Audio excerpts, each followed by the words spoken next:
कथा रुक्मिणी की चिंता और श्री कृष्ण का रहस्य। प्राचीन समय की बात है, जब भगवान श्री कृष्ण द्वारका नगरी में शासन कर रहे थे। एक दिन उनकी पत्नी रुक्मिणी ने देखा कि श्री कृष्ण अत्यंत शांत और ध्यानमग्न स्थिति में बैठे हैं। रुक्मिणी को चिंता हुई, क्योंकि उनके स्वामी हमेशा हंसते मुस्कुराते रहते थे, परंतु आज उनका चेहरा गंभीर था। रुक्मिणी ने धीरे से पूछा, स्वामी, आप किस सोच में डूबे हुए हैं? क्या कोई संकट आने वाला है? मैं आपको ऐसे गंभीर मुद्रा में पहले कभी नहीं देखा। श्री कृष्ण ने मुस्कुराते हुए कहा, प्रिय, चिंता मत करो, सब कुछ ठीक है। परंतु मैं एक ऐसे व्यक्ति की कहानी सोच रहा हूँ जिसने अत्यधिक मुश्किलों का सामना किया, लेकिन फिर भी अपने मन को शांत रखा। उसकी कथा सुनोगी? रुक्मिणी ने जिज्ञासापूर्ण आंखों से उनकी ओर देखा और कहा, हाँ स्वामी, मुझे उसकी कथा सुनने की बड़ी इच्छा है। श्री कृष्ण ने कथा प्रारंभ की। एक समय की बात है, एक साधारण किसान महादेव था, जो अपने परिवार के साथ गांव में रहता था। महादेव के पास थोड़ी सी जमीन थी, जिससे वह अपना और अपने परिवार का पालन पोषण करता था। वह सदैव भगवान पर भरोसा करता था और मन में शांति बनाए रखता था, चाहे परिस्थिति कैसी भी हो। एक वर्ष गांव में भीषण अकाल पड़ा। खेतों में अनाज नहीं उगा और लोगों के पास खाने तक को नहीं बचा। गांव के सभी लोग बेहद चिंतित हो गए। उनके मन में डर और बेचैनी बढ़ती जा रही थी। महादेव के पड़ोसी उससे कहते, तुम्हें भी चिंता होनी चाहिए, हमारी सारी फसल बर्बाद हो चुकी है, अब क्या करेंगे? लेकिन महादेव हर बार शांत भाव से उत्तर देता, भगवान श्री कृष्ण पर भरोसा रखो, उन्होंने हमें जन्म दिया है, वे ही हमारा ध्यान रखेंगे, चिंता करने से कुछ नहीं मिलेगा। कहानी में मोड़। फिर एक दिन महादेव के खेत के पास से एक साधु गुजरे। साधु ने देखा कि महादेव अपने खेत में काम कर रहा है, जबकि बाकी लोग निराश बैठे थे। साधु ने पूछा, हे महादेव, तू क्यों चिंता नहीं करता? इस कठिन समय में तुझे भी तो डर लगना चाहिए। महादेव ने हंसकर उत्तर दिया, महाराज, श्री कृष्ण ने कहा है कि जो कर्म करता है उसे चिंता की आवश्यकता नहीं होती। मेरे पास बस कर्म करने का अधिकार है, फल की चिंता वे करेंगे। ये सुनकर साधु ने महादेव को आशीर्वाद दिया और कहा, तू सही राह पर है, भगवान तुझ पर प्रसन्न होंगे। साधु के जाने के बाद महादेव ने मन में श्री कृष्ण का ध्यान किया और कुछ समय बाद गांव में अचानक बारिश होने लगी। सारे किसान प्रसन्न हो गए, फसलें हरी हो गईं और गांव में खुशहाली लौट आए। कथा का अंतिम मोड़। लेकिन सस्पेंस तब गहरा हुआ जब बारिश के बाद सभी किसानों की फसलें उगाई, परंतु महादेव के खेत में अनाज नहीं उगा। पूरे गांव में हाहाकार मच गया। लोग कहने लगे, महादेव तो हमेशा श्री कृष्ण की बात करता था, पर देखो उसकी फसलें तो बर्बाद हो गईं।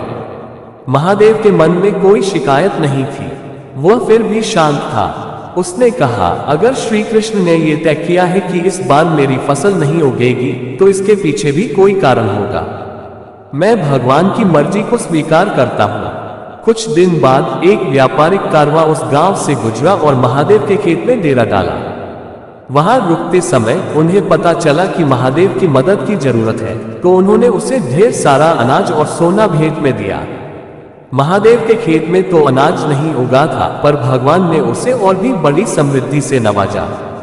कथा का संदेश। श्री कृष्ण ने रुक्मिणी से कहा, इस कहानी का मूल यह है कि जब हमारा मन शांत होता है और हम अपने कर्मों पर ध्यान केंद्रित करते हैं, तो ईश्वर हमें वह सब प्रदान करते हैं जिसकी हमें आवश्यकता होती है।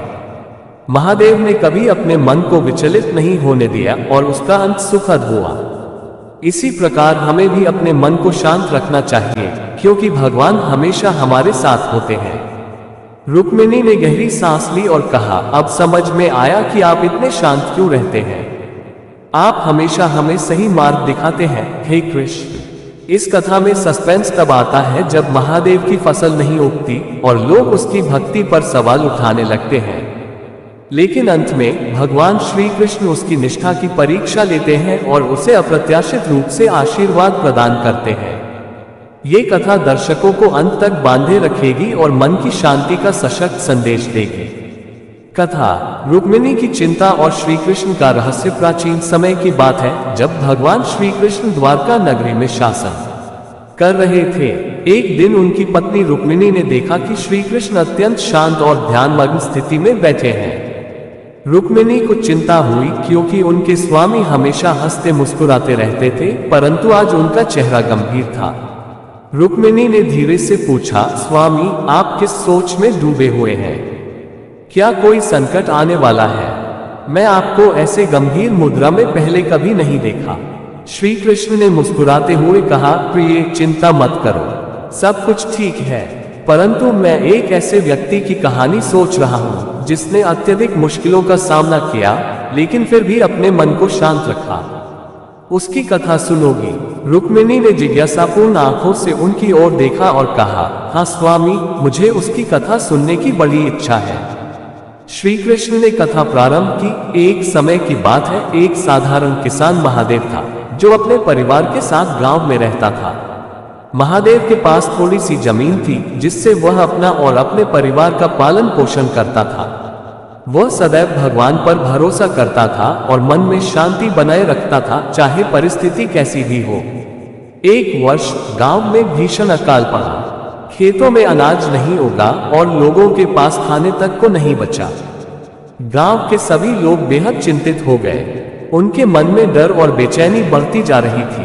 महादेव के पड़ोसी उससे कहते, तुम्हें भी चिंता होनी चाहिए, हमारी सारी फसल बर्बाद हो चुकी है, अब क्या करेंगे?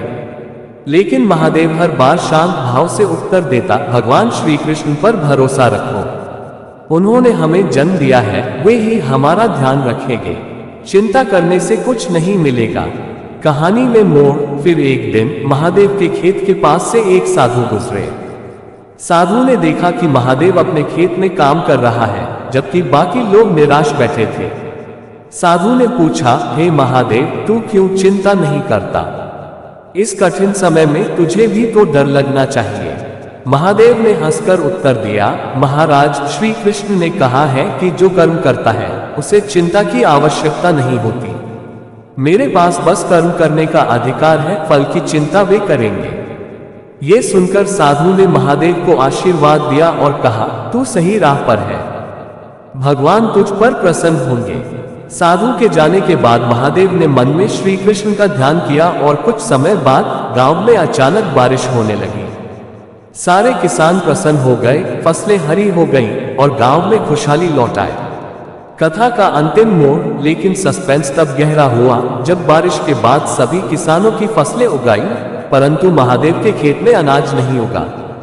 पूरे गांव में हाहाकार मच गया। लोग कहने लगे, महादेव तो हमेशा श्री कृष्ण की बात करता था, पर देखो उसकी फसलें तो बर्बाद हो गईं। महादेव के मन में कोई शिकायत नहीं थी, वह फिर भी शांत था। उसने कहा, अगर श्री कृष्ण ने यह तय किया है कि इस बार मेरी फसल नहीं उगेगी, तो इसके पीछे भी कोई कारण होगा। मैं भगवान की मर्जी को स्वीकार करता हूँ। कुछ दिन बाद एक व्यापारिक कारवां उस गांव से गुजरा और महादेव के खेत में डेरा डाला।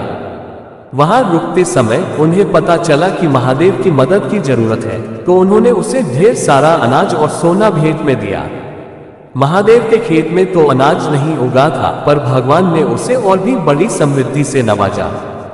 कथा का संदेश। श्री कृष्ण ने रुक्मिणी से कहा, इस कहानी का मूल यह है कि जब हमारा मन शांत होता है और हम अपने कर्मों पर ध्यान केंद्रित करते हैं, तो ईश्वर हमें वह सब प्रदान करते हैं जिसकी हमें आवश्यकता होती है। महादेव ने कभी अपने मन को विचलित नहीं होने दिया और उसका अंत सुखद हुआ। इसी प्रकार हमें भी अपने मन को शांत रखना चाहिए, क्योंकि भगवान हमेशा हमारे साथ होते हैं। रुक्मिणी ने गहरी सांस ली और कहा, अब समझ में आया कि आप इतने शांत क्यों रहते हैं। आप हमेशा हमें सही मार्ग दिखाते हैं, हे कृष्ण। इस कथा में सस्पेंस तब आता है जब महादेव की फसल नहीं उगती और लोग उसकी भक्ति पर सवाल उठाने लगते हैं, लेकिन अंत में भगवान श्री कृष्ण उसकी निष्ठा की परीक्षा लेते हैं और उसे अप्रत्याशित रूप से आशीर्वाद प्रदान करते हैं। ये कथा दर्शकों को अंत तक बांधे रखेगी और मन की शांति का सशक्त संदेश देगी। कथा। रुक्मिणी की चिंता और श्री कृष्ण का रहस्य। प्राचीन समय की बात है जब भगवान श्री कृष्ण द्वारका नगरी में शासन कर रहे थे। एक दिन उनकी पत्नी रुक्मिणी ने देखा कि श्री कृष्ण अत्यंत शांत और ध्यानमग्न स्थिति में बैठे हैं। रुक्मिणी को चिंता हुई क्योंकि उनके स्वामी हमेशा हंसते मुस्कुराते रहते थे, परंतु आज उनका चेहरा गंभीर था। रुक्मिणी ने धीरे से पूछा, स्वामी आप किस सोच में डूबे हुए हैं? क्या कोई संकट आने वाला है? मैं आपको ऐसे गंभीर मुद्रा में पहले कभी नहीं देखा। श्री कृष्ण ने मुस्कुराते हुए कहा, प्रिय चिंता मत करो, सब कुछ ठीक है, परंतु मैं एक ऐसे व्यक्ति की कहानी सोच रहा हूँ जिसने अत्यधिक मुश्किलों का सामना किया लेकिन फिर भी अपने मन को शांत रखा। उसकी कथा सुनोगी? रुक्मिणी ने जिज्ञासापूर्ण आंखों से उनकी ओर देखा और कहा, हाँ स्वामी, मुझे उसकी कथा सुनने की बड़ी इच्छा है। श्री कृष्ण ने कथा प्रारंभ की। एक समय की बात है, एक साधारण किसान महादेव था जो अपने परिवार के साथ गांव में रहता था। महादेव के पास थोड़ी सी जमीन थी जिससे वह अपना और अपने परिवार का पालन पोषण करता था। वह सदैव भगवान पर भरोसा करता था और मन में शांति बनाए रखता था, चाहे परिस्थिति कैसी भी हो। एक वर्ष गांव में भीषण अकाल पड़ा। खेतों में अनाज नहीं उगा और लोगों के पास खाने तक को नहीं बचा। गांव के सभी लोग बेहद चिंतित हो गए। उनके मन में डर और बेचैनी बढ़ती जा रही थी। महादेव के पड़ोसी उससे कहते, तुम्हें भी चिंता होनी चाहिए, हमारी सारी फसल बर्बाद हो चुकी है, अब क्या करेंगे? लेकिन महादेव हर बार शांत भाव से उत्तर देता, भगवान श्री कृष्ण पर भरोसा रखो, उन्होंने हमें जन्म दिया है, वे ही हमारा ध्यान रखेंगे, चिंता करने से कुछ नहीं मिलेगा। कहानी में मोड़। फिर एक दिन महादेव के खेत के पास से एक साधु गुजरे।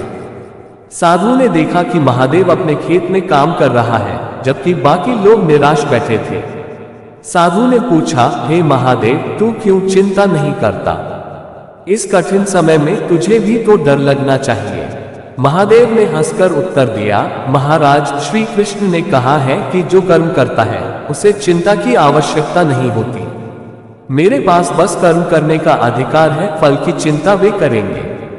ये सुनकर साधु ने महादेव को आशीर्वाद दिया और कहा, तू सही राह पर है, भगवान तुझ पर प्रसन्न होंगे। साधु के जाने के बाद महादेव ने मन में श्री कृष्ण का ध्यान किया और कुछ समय बाद गांव में अचानक बारिश होने लगी। सारे किसान प्रसन्न हो गए, फसलें हरी हो गईं और गांव में खुशहाली लौट आए। कथा का अंतिम मोड़। लेकिन सस्पेंस तब गहरा हुआ जब बारिश के बाद सभी किसानों की फसलें उगाई, परंतु महादेव के खेत में अनाज नहीं उगा। पूरे गांव में हाहाकार मच गया। लोग कहने लगे, महादेव तो हमेशा श्री कृष्ण की बात करता था, पर देखो उसकी फसलें तो बर्बाद हो गईं। महादेव के मन में कोई शिकायत नहीं थी, वह फिर भी शांत था। उसने कहा, अगर श्री कृष्ण ने यह तय किया है कि इस बार मेरी फसल नहीं उगेगी, तो इसके पीछे भी कोई कारण होगा। मैं भगवान की मर्जी को स्वीकार करता हूँ।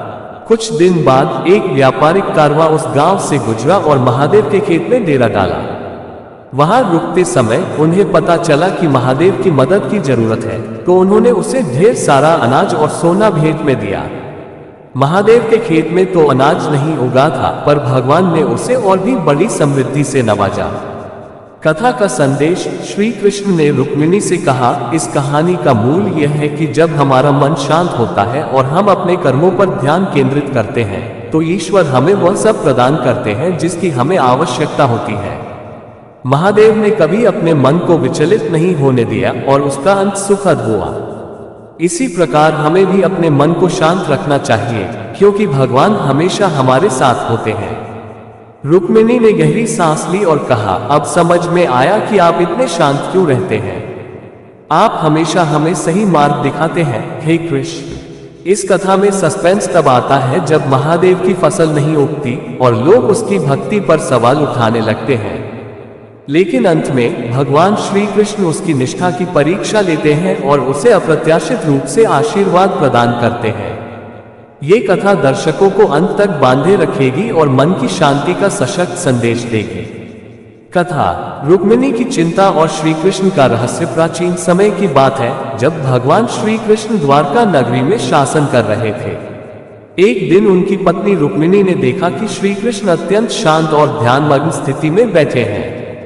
रुक्मिणी को चिंता हुई क्योंकि उनके स्वामी हमेशा हंसते मुस्कुराते रहते थे, परंतु आज उनका चेहरा गंभीर था। रुक्मिणी ने धीरे से पूछा, स्वामी आप किस सोच में डूबे हुए हैं? क्या कोई संकट आने वाला है? मैं आपको ऐसे गंभीर मुद्रा में पहले कभी नहीं देखा। श्री कृष्ण ने मुस्कुराते हुए कहा, प्रिय चिंता मत करो, सब कुछ ठीक है, परंतु मैं एक ऐसे व्यक्ति की कहानी सोच रहा हूँ जिसने अत्यधिक मुश्किलों का सामना किया लेकिन फिर भी अपने मन को शांत रखा। उसकी कथा सुनोगी? रुक्मिणी ने जिज्ञासापूर्ण आंखों से उनकी ओर देखा और कहा, हाँ स्वामी, मुझे उसकी कथा सुनने की बड़ी इच्छा है। श्री कृष्ण ने कथा प्रारंभ की। एक समय की बात है, एक साधारण किसान महादेव था जो अपने परिवार के साथ गांव में रहता था। महादेव के पास थोड़ी सी जमीन थी जिससे वह अपना और अपने परिवार का पालन पोषण करता था। वह सदैव भगवान पर भरोसा करता था और मन में शांति बनाए रखता था, चाहे परिस्थिति कैसी भी हो। एक वर्ष गांव में भीषण अकाल पड़ा। खेतों में अनाज नहीं उगा और लोगों के पास खाने तक को नहीं बचा। गांव के सभी लोग बेहद चिंतित हो गए। उनके मन में डर और बेचैनी बढ़ती जा रही थी। महादेव के पड़ोसी उससे कहते, तुम्हें भी चिंता होनी चाहिए, हमारी सारी फसल बर्बाद हो चुकी है, अब क्या करेंगे? लेकिन महादेव हर बार शांत भाव से उत्तर देता, भगवान श्री कृष्ण पर भरोसा रखो, उन्होंने हमें जन्म दिया है, वे ही हमारा ध्यान रखेंगे, चिंता करने से कुछ नहीं मिलेगा। कहानी में मोड़। फिर एक दिन महादेव के खेत के पास से एक साधु गुजरे। साधु ने देखा कि महादेव अपने खेत में काम कर रहा है जबकि बाकी लोग निराश बैठे थे। साधु ने पूछा, हे महादेव, तू क्यों चिंता नहीं करता? इस कठिन समय में तुझे भी तो डर लगना चाहिए। महादेव ने हंसकर उत्तर दिया, महाराज, श्री कृष्ण ने कहा है कि जो कर्म करता है उसे चिंता की आवश्यकता नहीं होती। मेरे पास बस कर्म करने का अधिकार है, फल की चिंता वे करेंगे। ये सुनकर साधु ने महादेव को आशीर्वाद दिया और कहा, तू सही राह पर है, भगवान तुझ पर प्रसन्न होंगे। साधु के जाने के बाद महादेव ने मन में श्री कृष्ण का ध्यान किया और कुछ समय बाद गांव में अचानक बारिश होने लगी। सारे किसान प्रसन्न हो गए, फसलें हरी हो गईं और गांव में खुशहाली लौट आए। कथा का अंतिम मोड़। लेकिन सस्पेंस तब गहरा हुआ जब बारिश के बाद सभी किसानों की फसलें उगाई, परंतु महादेव के खेत में अनाज नहीं उगा। पूरे गांव में हाहाकार मच गया। लोग कहने लगे, महादेव तो हमेशा श्री कृष्ण की बात करता था, पर देखो उसकी फसलें तो बर्बाद हो गईं। महादेव के मन में कोई शिकायत नहीं थी, वह फिर भी शांत था। उसने कहा, अगर श्री कृष्ण ने यह तय किया है कि इस बार मेरी फसल नहीं उगेगी, तो इसके पीछे भी कोई कारण होगा। मैं भगवान की मर्जी को स्वीकार करता हूँ। कुछ दिन बाद एक व्यापारिक कारवां उस गांव से गुजरा और महादेव के खेत में डेरा डाला। वहां रुकते समय उन्हें पता चला कि महादेव की मदद की जरूरत है, तो उन्होंने उसे ढेर सारा अनाज और सोना भेंट में दिया। महादेव के खेत में तो अनाज नहीं उगा था, पर भगवान ने उसे और भी बड़ी समृद्धि से नवाजा। कथा का संदेश। श्री कृष्ण ने रुक्मिणी से कहा, इस कहानी का मूल यह है कि जब हमारा मन शांत होता है और हम अपने कर्मों पर ध्यान केंद्रित करते हैं, तो ईश्वर हमें वह सब प्रदान करते हैं जिसकी हमें आवश्यकता होती है। महादेव ने कभी अपने मन को विचलित नहीं होने दिया और उसका अंत सुखद हुआ। इसी प्रकार हमें भी अपने मन को शांत रखना चाहिए, क्योंकि भगवान हमेशा हमारे साथ होते हैं। रुक्मिणी ने गहरी सांस ली और कहा, अब समझ में आया कि आप इतने शांत क्यों रहते हैं। आप हमेशा हमें सही मार्ग दिखाते हैं, हे कृष्ण। इस कथा में सस्पेंस तब आता है जब महादेव की फसल नहीं उगती और लोग उसकी भक्ति पर सवाल उठाने लगते हैं, लेकिन अंत में भगवान श्री कृष्ण उसकी निष्ठा की परीक्षा लेते हैं और उसे अप्रत्याशित रूप से आशीर्वाद प्रदान करते हैं।